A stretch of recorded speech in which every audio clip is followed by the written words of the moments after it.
Good afternoon, folks. This is Fred Campos, owner of DFW Website Designers. It is still a cold, snowy, icy, freezing February 4, 2022. And this is your 3 business tips at 3 o'clock in and around 3 minutes.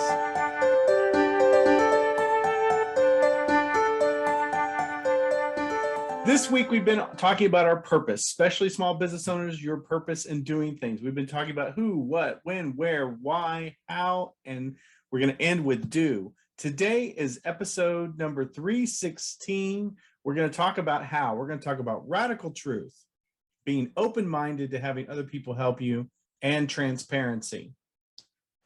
This week, we've been talking about your purpose. It is the key factor, I think, of being successful in business and aligning with your purpose and thinking about your purpose and expressing your purpose and knowing your purpose. But what we're going to talk about today is really dealing with you and the people around you.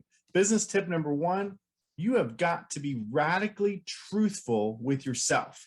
You got to know what your shortcomings are. You got to know what you really believe beyond anything else. And it's not so much truthful to everybody else, although we're going to get to that. But you've got to be truthful to yourself. What are you really capable of? When I'm truthful with myself, I know that I'm really good in this particular area, but I have shortcomings in my ADD and my ability to complete tasks. So I surround myself with people that have skills that are good in areas that I am bad in.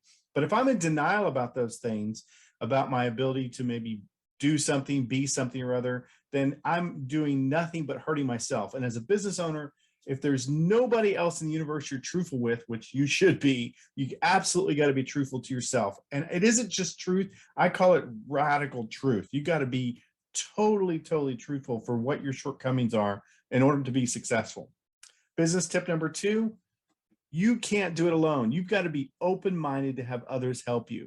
And I'm telling you, as a bootstrapper, as an entrepreneur, this is the hardest thing ever.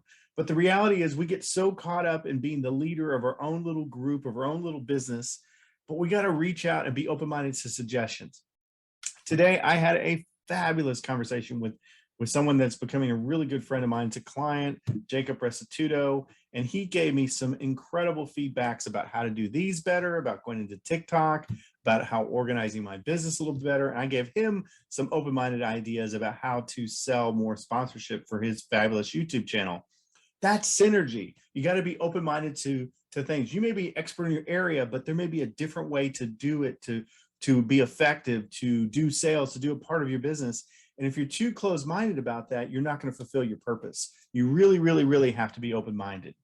And then last but not least, business tip number 3 is that, you know what? You don't have to be perfect. And your staff doesn't expect you to be perfect. Your spouse and everybody else. And part of dealing with imperfection is being transparent, being real with the people around you. I think transparency is something that we've lost. I think we put on this shadow, especially dealing with social media, especially dealing with what we tell other people about supposedly having it all together, when the reality is people actually relate better to people that are transparent. I do this many ways myself. I have a running Twitter account that tells my activities. You can see my struggles, my success, but I try to be as transparent as possible. But you business owners, I invite you to be transparent with your staff, to be transparent with your family, and to be transparent with your other clients. People can handle the truth. They really can. So part of your purpose, part of your how is being able to be radically truthful, to be open-minded, to have other people help you, and to be transparent with your clients, yourself, your spouse, and especially yourself, others around you. So there you go. That's what I'm learning this week. Anything I'm learning, throw the fence to you, because I want you guys to be awesome. Go back to sleep.